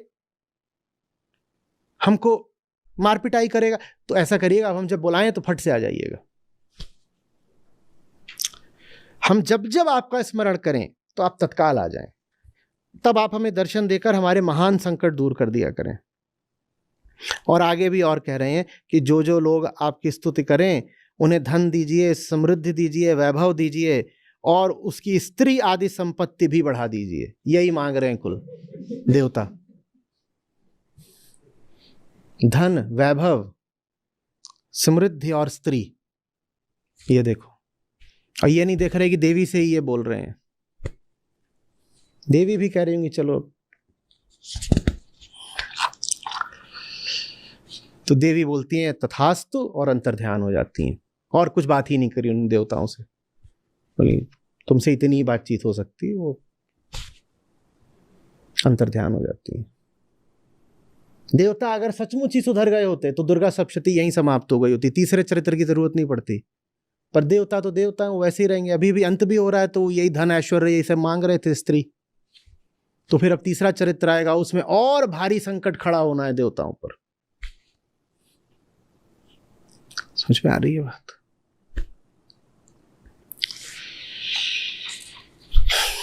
बताइए। अगर माँ को माया कहा जाता है और हम माँ से ही चाहते हैं इन दिनों में, तो हम माँ से मांगते क्या है? हम माँ से उन्हीं के द्वारा मुक्ति मांगते हैं।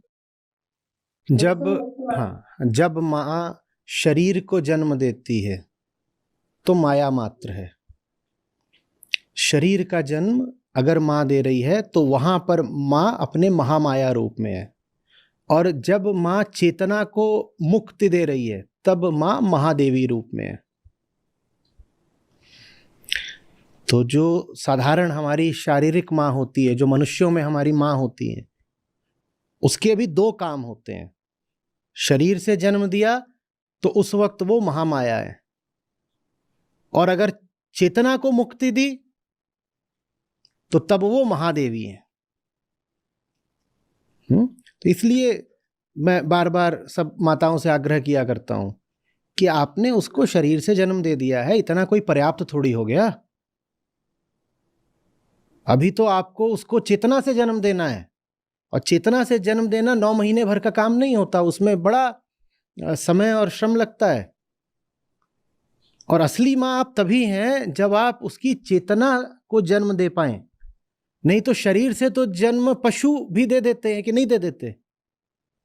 सब पशु शरीर से जन्म देते रहते हैं, तो उससे माँ फिर सम्मान की अधिकारिणी नहीं हो जाती। माँ सम्मान की अधिकारिणी बस तब है जब वो महादेवी बन पाए। महादेवी बनने का क्या अर्थ हुआ? कि जिसको शरीर से जन्म दिया है उसकी चेतना को भी तो विकसित करो। ज्ञान, बुद्धि, मेधा, प्रज्ञा, ये सब जागृत करने पड़ते हैं, ये प्रकृति से नहीं आ जाते। आप जंगल में एक बच्चे को छोड़ दीजिए, कहां से उसमें कौन सा ज्ञान, कौन सा बोध आ जाना है? तो अब जब माँ ने बच्चे को जगत में ला ही दिया है, और जगत माने दुख होता है ना, तो जगत में बच्चे को लाना ही इसीलिए माँ का महामाया रूप कहा जाता है, क्योंकि आप उसको दुखालय में ले आए हो। आप एक जीव को दुख की दुनिया में ले आए, तो ये आपने मायावी काम ही तो कर दिया ना। उसको ले आए, अब वो क्या करेगा? दुख भोगेगा। तो माँ जब बच्चे को जन्म देती है तो वो माया है, और बच्चे को जन्म देना तो आराम से हो जाता है। उसके लिए तो बस काम वासना का एक पल चाहिए, बच्चा पैदा हो जाएगा। असली काम होता है बच्चे को असली जन्म देना, बच्चे को द्विज बनाना। तो इसीलिए देवी मृत्युदायिनी भी कही जाती हैं और मुक्तिदायिनी भी कही जाती हैं। जो मनुष्यों में हमारी माँ है, अगर वो बच्चे को सिर्फ शरीर से जन्म दे रही है तो उसको जन्मदायिनी भी नहीं कहना चाहिए, उसको मृत्युदायिनी कहना चाहिए। बच्चे को चाहिए कि माँ के सामने जाके कहे, हे मृत्युदायिनी। क्यों कह रही हो जन्मदात्री है? जन्मदात्री नहीं है, वो मृत्युदात्री है। उसने तो तुम्हें अब दुख के लिए, पल पल मरने के लिए पैदा कर दिया है। असली माँ वो है जो मुक्तिदायिनी हो। वैसी माँ देखने को नहीं मिलती कि मुक्तिदायिनी माँ, कि अब इसको पैदा करा है तो इसको इस स्तर तक ले जाऊंगी चेतना के कि मुक्त ही हो जाए सब दुख से, बंधन से। ऐसी माँ कहीं है नहीं। तो ज्यादातर माँ बस महामाया है और कुछ नहीं है।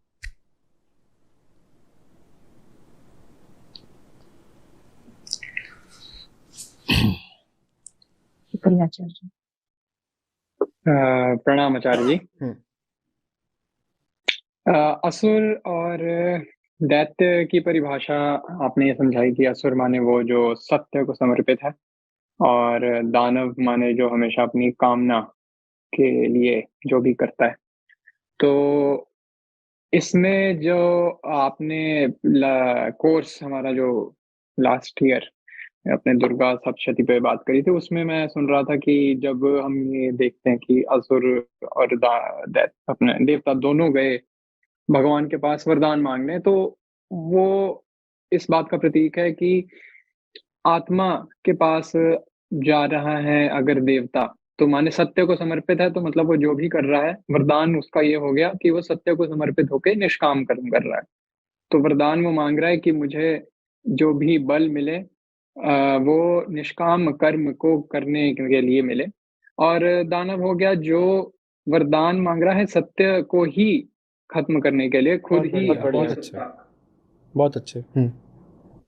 तो आत्मा, हम भगवान कह रहे हैं, प्रतीक है आत्मा का।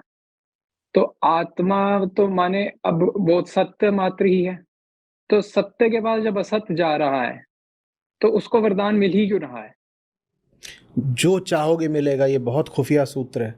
अभी चौथे गीता में हैं आप साथ में? हाँ जी। हाँ, जो चाहोगे मिलेगा, चौथा अध्याय 11वां सूत्र। पकड़ के बैठिएगा जब हम वहाँ पहुँचे। कब पहुँचेंगे लेकिन? अगले साल के अंत तक पहुँचेंगे जिस गति से जा रहे हैं। तो कृष्ण साफ कहते हैं, मैं किसी को मना नहीं करता, लेकिन जो तुम्हें मिलेगा उसके जिम्मेदार सिर्फ तुम हो। तो इसीलिए सोच समझ के मांगना। तुम जो चाहोगे मिल जाएगा। सत्य किसी को खाली हाथ वापस करता ही नहीं है। इसीलिए देखते नहीं है कि महादेव के साथ खास तौर पर ये बात आती है, और बार बार पुराण आपको बताते हैं कि उनसे कुछ भी मांग गया उन्होंने दे दिया। और कई बार तो ऐसा होता था कि वो असुर तपस्या कर रहा होता था, तो नारद और बाकी देवता लोग हैं वो परेशान हो जाते थे, कहते थे ये कुछ गड़बड़ चीज़ मांगने वाला है, और ये मांगेगा वो दे भी देंगे। तो बीच में आके कुछ विघ्न डालते थे कि इसको मिल ना जाए जो ये मांगना चाहता है। कृष्ण वही बात भगवत गीता में कहते हैं, कहते मैं तो कभी कहूँगा ही नहीं कि तुम सिर्फ मेरी उपासना करो, तुम जिसकी चाहे उसकी कामना कर सकते हो, तुम्हें मिल भी जाएगा। लेकिन जो तुम्हें मिलेगा वो तुम भुगतना फिर। और भुगतना क्योंकि भोगने के लिए ही तो मांग रहे हो। मेरे पास आते तो निष्कामता मांगते, मेरे पास आओ तो मेरे पास तुम्हें देने के लिए कुछ भी नहीं है, बल्कि मैं तो तुम्हें तुम्हारी मांगों से ही खाली कर दूंगा। लेकिन कुछ और मांगोगे तो वहां तुम्हें मिल भी जाएगा, तुम्हें भोगना पड़ेगा, और यही तुम्हारा दंड होगा कि जो तुमने मांगा है वो तुम्हें मिल जाएगा, अब भुगतो। अगर ऐसा होता जो आप कह रहे हो तब तो मजा ही आ जाता ना, कि अगर सही चीज मांगोगे तो मिलेगी, गलत चीज ठुकरा दी जाएगी। ऐसा आप होते देखते हो क्या जगत में? आप बहुत मोटे आदमी हो और आप अपने लिए बिल्कुल कोई तली भुनी कोई कुछ मंगवा रहे हो, मटन का शोरबा, तो उधर से मना कर दिया जाता है, नहीं देंगे। जगत तो आपको दे देता है। अब रात में हार्ट अटैक आएगा, आप जानो। जो चाहोगे मिल जाएगा, लेकिन फिर क्या होगा वो तुम जानो। और आमतौर पे घटिया चीज पानी ज्यादा आसान रहती है, क्षुद्र कामनाएं ज्यादा आसानी से पूरी हो जाती हैं जगत में। कितनी अजीब बात है। निष्कामता, जिसमें आप कुछ नहीं मांग रहे, वो बड़ी मुश्किल से मिलती है। और जहां आप ये सब मांग रहे हो, मटन बिरयानी दे दो, ये दे दो, कपड़ा दे दो, घर दे दो, वो सब आसानी से मिल जाता है। जो कुछ नहीं मांगता उसको कितनी मेहनत करनी पड़ती है कुछ नहीं मांगने के लिए। और जो ये सब टुच्चे ही मांग रहे हैं, उनको हर दिन, हर हफ्ते, हर महीने जो वो चाहते हैं मिलता ही रहता है। लेकिन जो मिलता रहता है उसकी उनको सजा ये मिलती है कि कितना भी मिल जाए पूरा नहीं पड़ता है। मिल गया अब और मांगो, मिल गया अब और मांगो। यही जो कर्म चक्र है, ये तुम्हारा दंड है।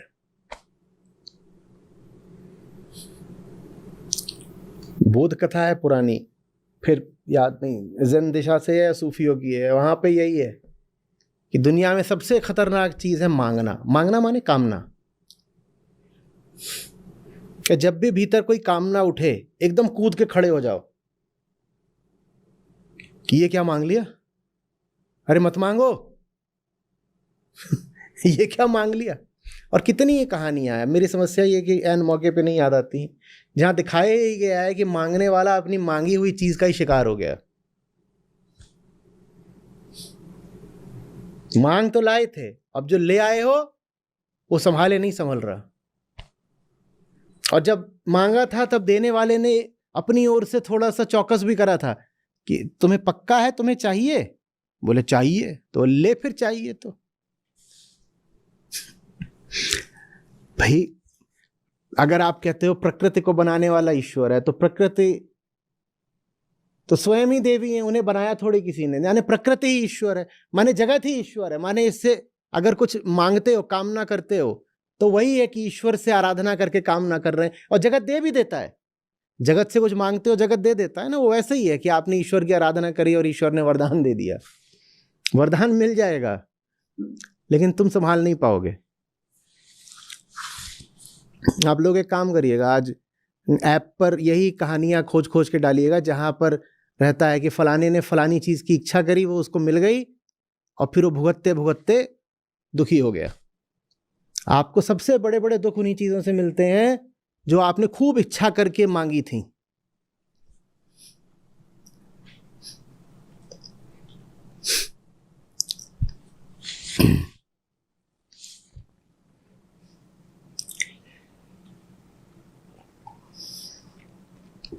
एक तो वही है शेर की सवारी कि एक था, उसको सब बोलते थे झुन्नू लाल। अब कहानी नहीं मिलेगी, गूगल पे झुन्नू लाल डालोगे तो कुछ आएगा नहीं, फिर कहोगे ये आचार्य जी बेवकूफ़ बनाते हैं। ये मैं अपनी ओर से उसमें थोड़ा सा अपनी पाक कला दिखाता हूँ। तो झुन्नू लाल को कोई भाव न दे, कहीं इधर धकी आए जाए उधर लती आए जाए। तो झुन्नू लाल को एक ऋषि मिल गए। वो झुन्नू लाल बड़े उदास, बोले क्या है? बोले कोई इज्जत नहीं करता। तो ऋषि बोले अच्छा चलो। ऋषि ने उनको एक शेर दे दिया। झुन्नू लाल से बोले शेर पे बैठ जाओ, बहुत इज्जत मिलेगी। तो झुन्नू लाल शेर पे बैठ गए और जहां निकले वही इज्जत मिले, और लोगों को दौड़ा लें। शेर पीछे जा रहा है, अपनी बहुत गति से दौड़ रहा है, लोगों को पकड़ रहा है। ऐसे कर लिया शुरू में 5-6 घंटे, तो बड़ा मजा आया। फिर शेर बोला कि खाने को चाहिए। तो झुन्नू लाल बोले वो तो मेरे पास कुछ है ही नहीं, मेरे तो अपने खाने का नहीं हिसाब। तो शेर बोला थोड़ा नीचे उतरना। तो झुन्नू लाल बोले नीचे मुझे उतरना ही नहीं, समझ गए। तो अब क्या करें? शेर को अगर खाने से रोकें तो अब झुन्नू लाल खुद क्या खाएं? झुन्नू लाल को भी तो भूख लगी है, अब खाना है तो नीचे उतरना पड़ेगा, और नीचे उतरोगे तो शेर खा जाएगा। तो या तो भूख से मरो या शेर का भोजन बनो। सोच समझ के मांगना चाहिए क्या मांग रहे हो। ऐसी और भी बहुत कहानियां हैं।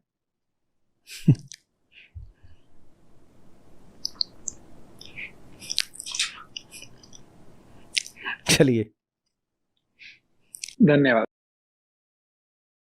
मेरा ये अभी जो दुर्गा सप्तशती हुआ है, तो इसमें हम देख पा रहे हैं कि प्रकृति की छेड़खानी जितना कर रहे हैं, उससे जो प्रभाव पड़ रहा है, उससे देवी का रूप कुपित हो जाता है, और ये सब असुरों का वध इत्यादि। तो मैं ये अभी ग्लोबल वार्मिंग जब आपने कहा तो जुड़कर देखने की प्रयास कर रही थी। तो अभी जो हो रहा है, जितने भी माइनिंग, जितने भी पशु वध हत्या इत्यादि हो रही है, तो वहां पे एक तरीके से देवी का जो मदिरा पान का जो हुआ था, मैं एक इस तरीके से जोड़ के देखने के प्रयास कर रही हूँ कि जो भी अभी भीतर जैसे अभी भूकंप आया है, उसका पीछे का कारण भी देख रहे हैं कि वो बेल्ट ही पूरा हिल रहा है और पूरा तैयारी है कि आगे कुछ भी हो सकता है। जोन रेडी है, भीतर हो ही रहा है। तो मैं इससे जोड़कर देखने की प्रयास कर रही हूँ। जैसे प्रकृति बीच बीच में हमें चेतावनी दे रही है, माँ चेतावनी दे रही है, छोटे मोटे जो असुरों को मार रही है। तो ऐसा लग रहा है कभी कहीं दूर में भूकंप हल्का सा आ गया, कभी बाढ़ आ गया, कभी ये आ गया, कभी वो आ गया, पर पूरी तरीके से अभी हमें थोड़ा बहुत करना है उसके ऊपर भी सुधर जाओ। क्या ऐसे है? बिल्कुल है। अगर हम जो आवृत्ति है, मैंने फ्रीक्वेंसी देखें एक्सट्रीम इकोलॉजिकल और इन्वायरमेंटल इवेंट्स की, ठीक है, आप यही गूगल कर दीजिएगा एक्सट्रीम इकोलॉजिकल, तो आपको पता चलेगा कि वो फ्रीक्वेंसी कहीं पर 5 गुना, कहीं 10 से 20 गुना भी बढ़ गई है। एक्सट्रीम इवेंट्स में ये सब आते हैं, एक्सट्रीम टेम्परेचर, एक्सट्रीम रेनफॉल, और ये जो सीस्मिक इवेंट्स होते हैं, तो उसमें लैंडस्लाइड्स वगैरह भी कहीं कहीं पे जोड़ के बताएंगे। तो आप पाएंगे कि इनकी फ्रीक्वेंसी बहुत बढ़ गई है। बस इतनी सी बात है कि मीडिया वही बात दिखाएगा जो बात आप देखना चाहते हो। ये चीज़ आप देखना नहीं चाहते तो आपको दिखाया नहीं जाएगा।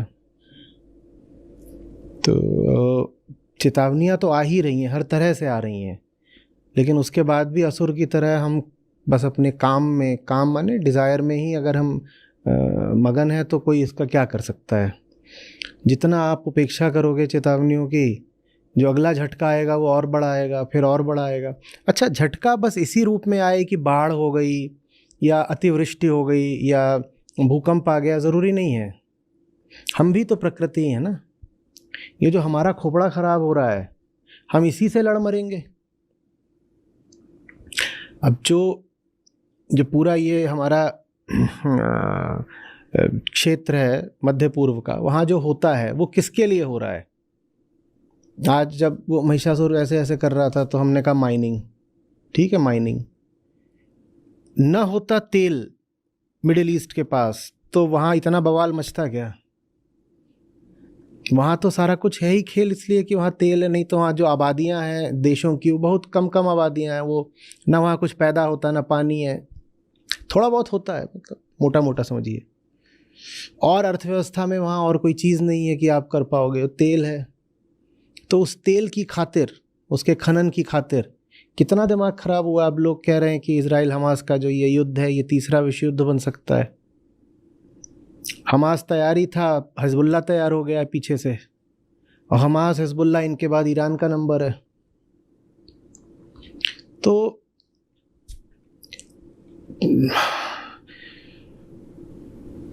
प्रकृति कुपित हो रही है।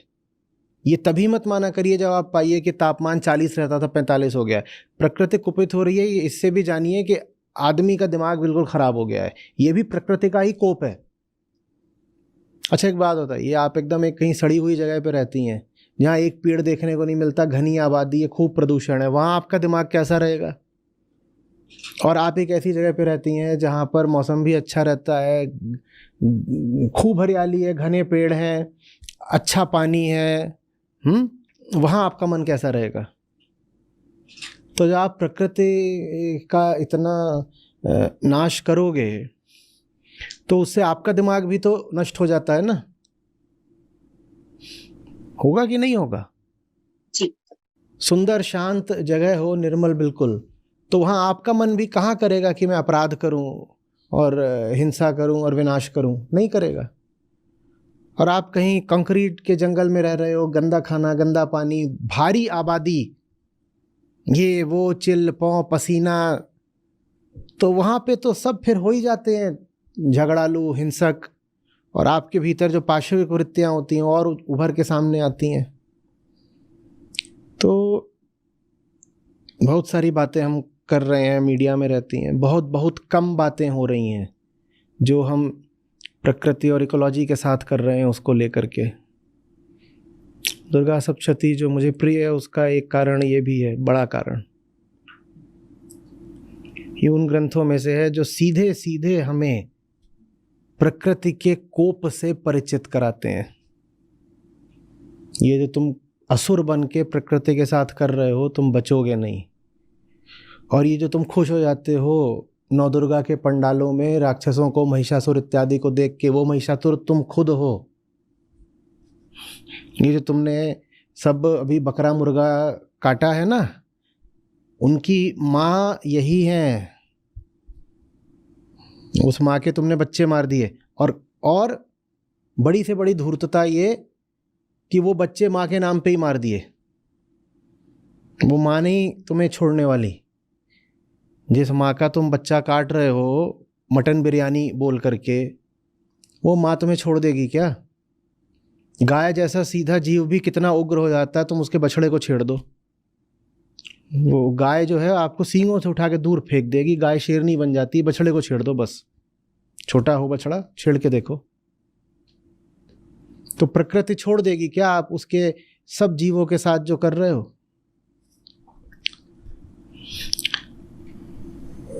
प्रतिदिन आपको पता है ना कितने कितने जीव आप काटते हो प्रतिदिन। दुनिया की जितनी आबादी है उससे ज्यादा जीव आप प्रतिदिन काटते हो। मछलियां मैं उसमें जोड़ रहा हूं। दुनिया की जितनी आबादी है माने प्रति व्यक्ति एक से ज्यादा जीव, और उसमें वही नहीं कि सारे खा लिए, बहुत सारे तो बस ऐसे ही फिशिंग कर रहे थे, बहुत सारे ऐसे ही बेकार में मरे गए। तो प्रकृति माँ तो उनकी है, उनकी भी है, बल्कि जो कमज़ोर बच्चा होता है माँ उसको ज़्यादा देखती है। तो प्रकृति आपको छोड़ देगी क्या? आप जो ये अपना फ्रीडम टू ईट के नाम पे जो भी कुछ कर रहे हो, आपको छोड़ थोड़ी दिया जाएगा। Freedom to eat, freedom to navigate, freedom to build, freedom this, freedom that,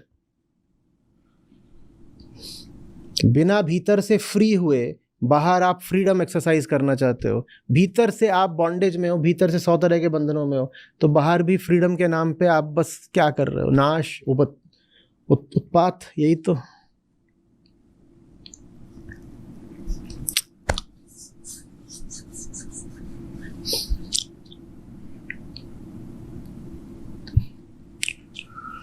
दूसरा इसी से जुड़ा था, जैसे असुर और देवता के बारे में हम चर्चा ही कर रहे थे। और अंत में जो देवता है वो सारे देने, पहले तो दे देते हैं सारे शक्तियां कि माँ तुम ही बचाओ। जब भी होता है तो ऐसा लग रहा है कि हम ही खुद देवता हैं, हम ही खुद असुर हैं। तो इसमें कभी आपत्ति में देख लेते हैं, जो सुख में सुमिरन ना करे, वो वाली दोहा यहाँ पे बैठ जाती है। फिर देवता अंत में जो स्तुति करने के बाद ऐसा लगता है कि मैं ही हूँ जो मन बदल के बोल देती हूँ कि नहीं नहीं, आप जो कहोगे वो ही सही है, मैं मानूंगा इत्यादि। मतलब मेरे ऊपर ही मुझे लग रहा है कि मैं कहीं ना कहीं ऐसे ही हूँ। तो क्या होता है अंत में? माँ तो अंतर्ध्यान हो जाती हैं और देवताओं को उनका राजपाट वापस मिल जाता है। माने देवताओं ने जो अपने स्वत्व का त्याग किया था, माँ को अर्पित किया था, माँ तो अब अंतर्ध्यान हो गई, तो वो जो सब चीज थी वो वापस किसके पास चली गई? देवताओं को कहा वर मांगो, देवताओं ने कहा क्या कि हम अब निर्बोझ हो गए हैं माँ, तेरा तुझको सौंप के अब तू अपने पास रख माँ, हम बच्चे ही भले, हम हल्के ही भले, हमें ये सब चीजें लौटाना मत। ये सब जो शक्तियां हैं, अधिकार हैं, हम इनके योग्य नहीं हैं, ये माँ अब तुम अपने पास ही रखो। देवताओं ने ऐसा कहा क्या? नहीं कहा। तो माँ ने भी कहा चलो ठीक है, अब मुझे जाने दो, अपना देखो तुम।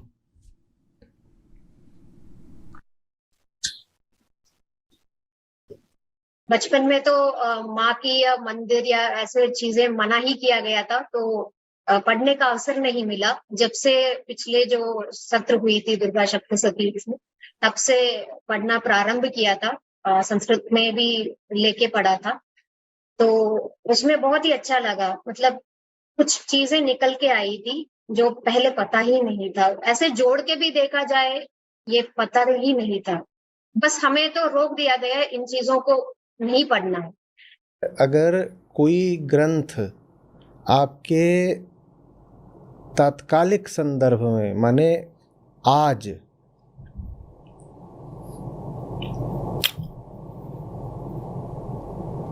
एक समकालीन अर्थ नहीं रख रहा है, तो वो ग्रंथ आपके लिए बेकार चला गया। क्या करोगे जान के किसी और के साथ कभी और क्या हुआ था? क्या मतलब है? तुम्हें आज अपनी जिंदगी जीनी है ना, तुम्हें कोई बात अगर बताई भी जा रही है, चाहे वो इतिहास की हो चाहे प्रतीकों की हो, उसका आज आपके लिए क्या उपयोग है ये आपको पता होना चाहिए। नहीं, ये एक बहुत मूल सिद्धांत है जीवन का जो हम भूल जाते हैं। सब कुछ मेरे लिए है, सब कुछ मेरे लिए है, सब मैं कुछ भी कर रहा हूं तो इसलिए कि मेरा दुख कम हो। अपना दुख कम करने के लिए ना, अपना अज्ञान हटाने के लिए आप ये आप ग्रंथ पढ़े ले रहे हो। कोई भी ग्रंथ हो सकता है, महान से महान ग्रंथ हो सकता है, पर अगर आप ये नहीं देख पा रहे कि उसकी आपके आज के जीवन में प्रासंगिकता क्या है, तो आपको मिल क्या गया? पाठ कर लेने से पट पट पट पढ़ लिया, इससे क्या मिल गया? कुछ नहीं मिल गया। समझना पड़ेगा ना।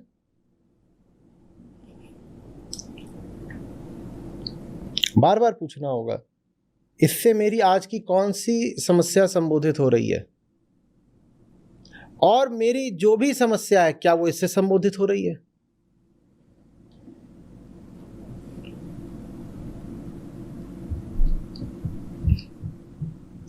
धन्यवाद।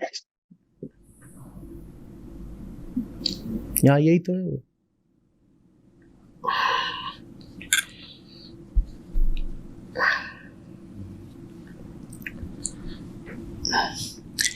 हर दिन लगभग 1 मिलियन, माने ये 10 लाख 9 लाख इसमें दे रखा है, तो ये जब का भी होगा तो बढ़ ही रहा है, तो लगभग 1 मिलियन गाय,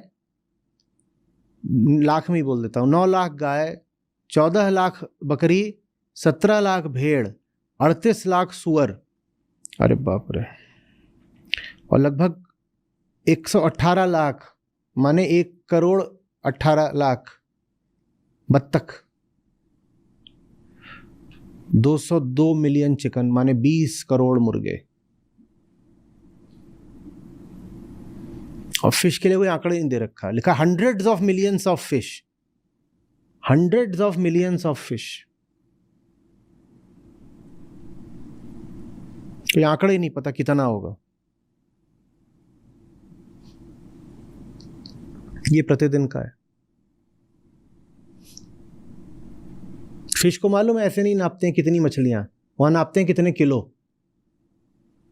उनको तो जैसे जीव भी नहीं माना जाता, कितने जीव माने, वहां बस ये पूछते हैं कितने किलो कैच है।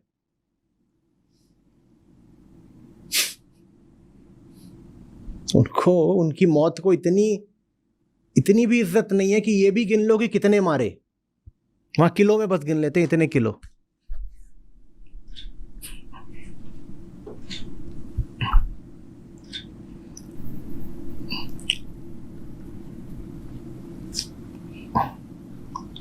किलो नहीं होता, टन भी नहीं होता, कितने लाख टन।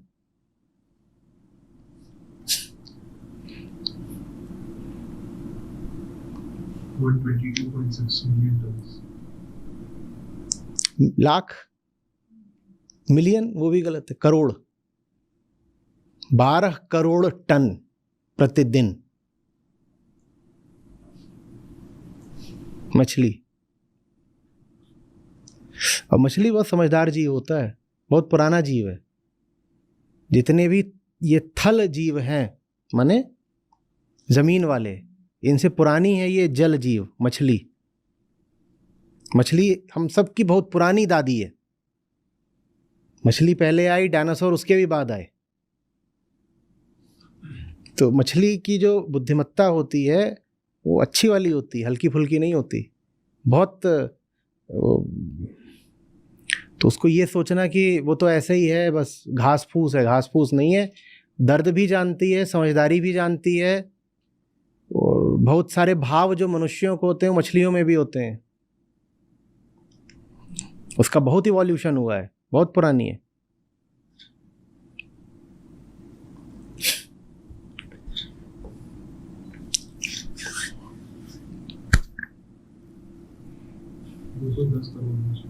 हम्म, 210 करोड़ प्रतिदिन।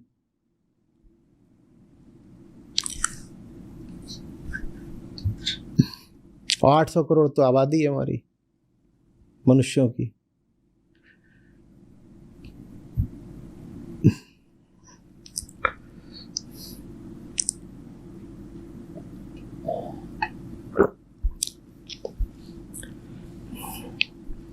और ये वो बस हैं जिनको हम खाने के लिए मार रहे हैं। अभी इसमें वो सब जोड़ेंगे जिनके मरने का हमको पता भी नहीं है, हमने प्रदूषण से मार दिए या वनों की कटाई से मार दिए, तो वो संख्या अलग है।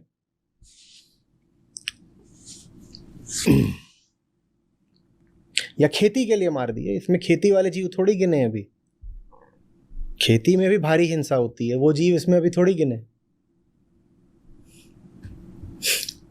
जो मिट्टी होती है, जैसे जंगल प्राणियों का घर होता है, वैसे मिट्टी भी प्राणियों का घर होती है। मिट्टी किसी का घर ऐसे ही नहीं है। मिट्टी एक जिंदा चीज होती है। मिट्टी में हर इंच पर प्राणियों की बस्ती होती है। और आप जब खेती करते हो तो क्या करते हो? आपको सबको मारते हो, सबको, एकदम नन्हे प्राणी से लेके थोड़े बड़े प्राणी तक। बड़ा प्राणी हो गया जैसे चूहा, फिर उससे नीचे हो गया केचुआ, उससे नीचे हो गए और छोटे छोटे प्राणी, उन सबको मार देते हो आप खेती में। आप कहते हो मैं तो शाकाहारी हूं, मैं थोड़ी हिंसा करता हूं। हिंसा तुम्हारे शाकाहारी होने से थोड़ी कम हो जाती है, पर होती तो तब भी है और खूब होती है। हिंसा नहीं हटेगी तुम्हारे शाकाहारी होने से, हिंसा हटती है तुम्हारे न होने से। पैदा होने का मतलब ही है कि अब तुम न जाने कितने लाख जीवों की हत्या का कारण बनोगे। सबसे बड़ा पाप तो ये आबादी है, भले ये शाकाहारी आबादी हो, शाकाहार में भी बड़ी हिंसा रहती है। आप जो रोटी भी खा रहे हो, आप अपने आप को बोलते हो इसमें जीव हत्या नहीं, जीव हत्या कैसे नहीं है, रोटी लाल है, रोटी भी लाल है। जैसे वो पुरानी कहानी है ना नानक साहब के जीवन से, कि उनको किसी सेठ ने बुलाया था तो रोटी उसकी ऐसे निचोड़ी, उसमें से कहते खून निकला। तो वो तो कहानी प्रतीक में होगी, आज सचमुच रोटी में खून है। ये जो आप फसल उगाते हो ये बहुत हत्या से उगती है।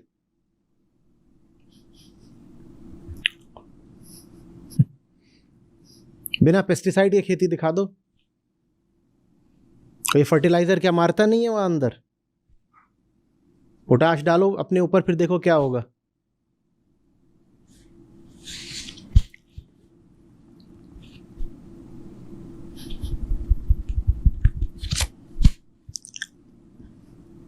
अब बोलो कि भाई कम पैदा करो, तो इनको लगने लग जाता है हमारी प्रजाति विलुप्त हो जाएगी।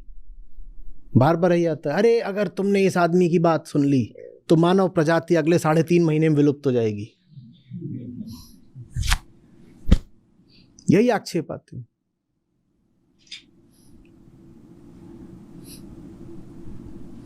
अरे तुम्हारी प्रजाति विलुप्त होगी, तुमने सारी प्रजातियां तो विलुप्त कर दी, और डर तुम्हें यही लग रहा है कि तुम्हारी प्रजाति नहीं बचेगी।